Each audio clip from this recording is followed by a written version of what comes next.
പ്രിയ കൂട്ടുകാരെ, നിങ്ങളുടെ ജീവിതം ഇന്നൊരുപാട് ഞെരുക്കത്തിൻ്റെ അവസ്ഥയിലൂടെ കടന്നു പോവുകയാണോ? ദുരിതങ്ങൾ ഒന്നിനു പുറകെ ഒന്നായി നിങ്ങളെ വേട്ടയാടുകയാണോ?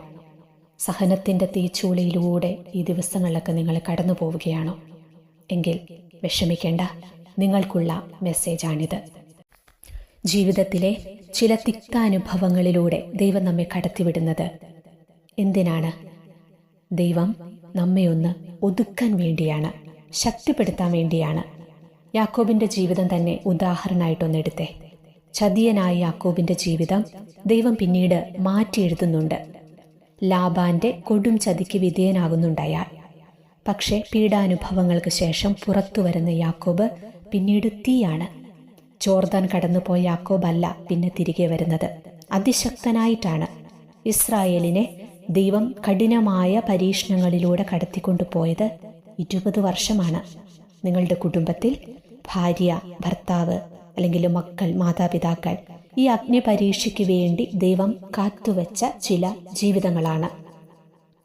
ആ ജീവിതങ്ങൾ ദൈവം നിന്റെ വീട്ടിൽ കരുതി വച്ചിരിക്കുന്നത് നീയും നിന്റെ മക്കളും ഈ അഗ്നിപരീക്ഷയിലൂടെ കടന്നു വരുവാൻ വേണ്ടിയാണ്. ദൈവം ചില സാഹചര്യങ്ങളിൽ നമ്മെ കൊണ്ടുവന്നിടുന്നത് കുറച്ചുകൂടി ഒന്ന് ഒതുങ്ങാൻ വേണ്ടിയാണ്. ചില ദുരിതങ്ങൾ ദൈവം നമുക്ക് തരുന്നത് നാം കുറെ കൂടി ഒന്ന് ഒതുങ്ങാൻ വേണ്ടിയിട്ടാണ്. നിങ്ങളുടെ ബോസ് നിങ്ങളെ അകാരണമായി ബുദ്ധിമുട്ടിക്കുന്നുണ്ടെങ്കിൽ, എല്ലാ ദിവസവും ജോലിക്ക് പോയിട്ട് വരുമ്പോൾ കണ്ണീരാണ് ലഭിക്കുന്നതെങ്കിൽ വിഷമിക്കേണ്ട. നിന്റെ അകത്ത് നിന്ന് ഒരു ജനത വരാനുണ്ട്. അതിനുവേണ്ടിയാണ് ആ ബോസിനെ അവിടെ വെച്ചിരിക്കുന്നത്. ചില ആളുകളെ ദൈവം നമ്മുടെ മുമ്പിൽ വെച്ചിട്ടുണ്ട്. എന്തിനെന്നല്ലേ? നമ്മെ കല്ലെറിയാൻ. എങ്കിലേ ദൈവം വിചാരിച്ചിരിക്കുന്ന ചില വൻ കാര്യങ്ങൾ നമ്മിലൂടെ നിറവേറപ്പെടുകയുള്ളൂ. മേൽത്തരം പാത്രമായി തീരാൻ, ഉത്കൃഷ്ടമായ പാത്രമായി തീരാൻ വേണ്ടിയാണ് അങ്ങനെയൊക്കെ സംഭവിക്കുന്നത്. ചീത്ത വിളിക്കാൻ, കരയിപ്പിക്കാൻ, കല്ലെറിയാൻ ദൈവം അവരെ വെച്ചിരിക്കുന്നതാണെന്ന് നീ വിശ്വസിക്കണം. കൊട്ടാരത്തിൽ നിന്ന് പുറത്താക്കപ്പെട്ട ദാവീദിനെ പുറകെ നടന്ന ഷെമി ചീത്ത വിളിക്കുന്നുണ്ട്. എടാ വഞ്ചക, കൊലപാതകി എന്നെല്ലാം പറഞ്ഞ്. ഈ ചത്ത പട്ടിയെ കൊന്നുകളയട്ടെ എന്നാണ് ഭടന്മാർ അപ്പോൾ ദാവീദിനോട് ചോദിക്കുന്നത്. അപ്പോൾ ദാവീദ് പറഞ്ഞ മറുപടി എന്തായിരുന്നു? ദാവീദിനെ ശപിക്കുക എന്ന് ദൈവം കൽപ്പിച്ചിട്ടാണ് അവരത് ചെയ്യുന്നതെങ്കിൽ അതിന് നിങ്ങൾ ആരാണ് അരുതെന്ന് പറയാൻ?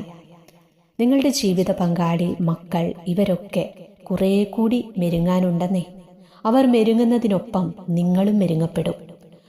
19 വർഷമാണ് എൻ്റെ അമ്മ എൻ്റെ മാനസാന്തരത്തിന് വേണ്ടി പ്രാർത്ഥിച്ചതെന്ന് വിശുദ്ധ അഗസ്റ്റീനോസ് പറയുന്നു.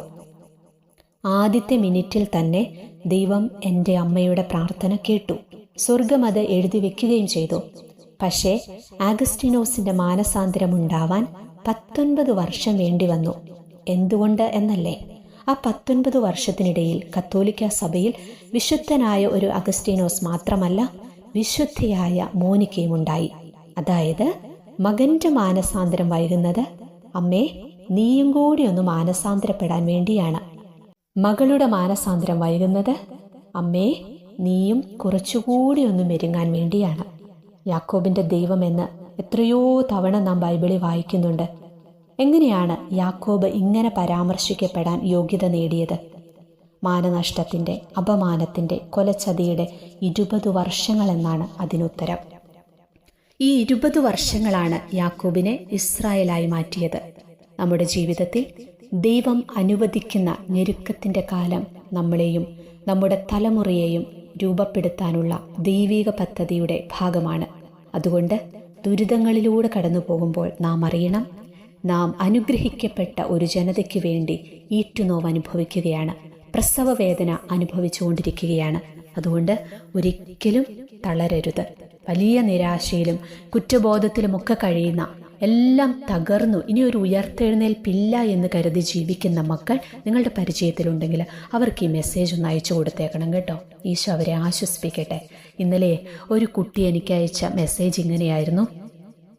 ഉണ്ണീശോയുടെ അത്ഭുത നൊവേന 9 മണിക്കൂർ കൊണ്ട് പ്രാർത്ഥിക്കുന്ന ഒരു അത്ഭുത നൊവേന അവൾ ചൊല്ലി പ്രാർത്ഥിച്ചു.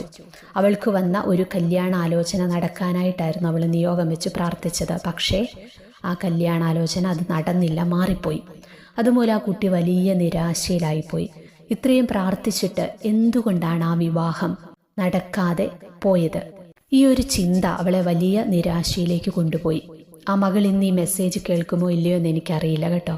പ്രിയ കൂട്ടുകാരെ, ഇത്തരത്തിൽ ഒത്തിരി പ്രാർത്ഥിച്ചിട്ടും ചില കാര്യങ്ങളിൽ ദൈവത്തിൻ്റെ ഇടപെടലുണ്ടാകാതിരിക്കുമ്പോൾ വലിയ സങ്കടത്തിലേക്ക് നമ്മളെല്ലാം പോകും. എന്തിനാണ് അങ്ങനെ സങ്കടപ്പെടുന്നത്? അതിൻ്റെ ആവശ്യമില്ല. നമ്മുടെ ദൈവം നമുക്ക് തിന്മയായിട്ടുള്ളതൊന്നും ഒരിക്കലും അനുവദിക്കത്തില്ല. നിങ്ങളത് വിശ്വസിക്കുന്നില്ലേ? ദൈവം ആരുടെയെങ്കിലും തിന്മ ആഗ്രഹിക്കുന്നുണ്ടോ? ഇല്ല.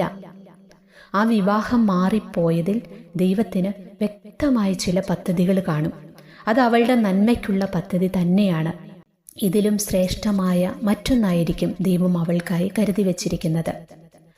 നമുക്ക് ചെയ്യാൻ പറ്റുന്ന ഒറ്റ കാര്യം പ്രാർത്ഥിക്കുക എന്ന് മാത്രമാണ്. നിരന്തരം പ്രാർത്ഥിക്കുക.